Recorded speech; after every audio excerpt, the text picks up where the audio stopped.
बताएं, वो आपने करियर स्टार्ट कर दिया, शॉर्ट फिल्म्स हुई, फिर आपकी इंडियन कुछ आर्टिस्ट के साथ भी आपने कुछ वीडियोस में काम किया एंड एवरीथिंग।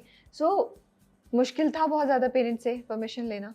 एक फाइट लड़नी पड़ी थी आपको? परमिशन मैंने कभी मांगी ही नहीं, which is so interesting कि मैंने बताया ना बहुत ज़्यादा हमारा तो फिर उनको कैसे पता, मतलब आपने जाके काम शुरू कर दिया, उनको नहीं पता था? मैंने शुरुआत की थी थिएटर से। हाँ। एंड तो वो तो स्कूल के कॉलेज के उस पे था ना? इसी तरह एंड देन उन्होंने पूरी तरह से मना कर दिया मुझे, और फिर मैं बहुत ज़्यादा डिप्रेस हो गई, और फिर मैं बहुत ड्रामेटिक भी हूँ, तो मैं कहा मेरी ज़िंदगी तबाह हो गई है, कोई मकसद नहीं है। वो ये जनरेशन है भाई, जनरेशन नहीं ये हम लोग हैं, ये जो हमारी फील्ड है ना, ये जो हम लोग आई थिंक बहुत ज़्यादा हम लोग मेन कैरेक्टर्स, मतलब वो ड्रामा है ना आप में तभी से, तो इसीलिए आप इस फील्ड में आई है। बस तो इट वाज जस्ट लाइक कि नहीं मेरी दुनिया खत्म हो गई है, मैं क्या करूँगी। एंड वाकई मुझे ऐसा फील हो रहा था कि भाई मैं not to get too serious, लेकिन मुझे ये लगता है कि इस क्राफ्ट ने मेरी ज़िंदगी को बहुत सारी जगहों पे सेव किया है। जिन सिचुएशंस में मैं थी, मुझे जो सपोर्ट थी that I used to get from my theatre friends, and just being in that space theatre के, और बार बार आप रेपिटेशंस कर रहे हैं, रिहर्सल्स कर रहे हैं, इट्स वेरी मेडिटेटिव,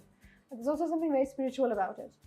तो I think कि मैंने इस क्राफ्ट को अपने लिए at the utmost importance पे रखा। मैंने कहा कि what do I need to do कि मैं इस चीज़ को I think justice कर सकूँ उसके साथ।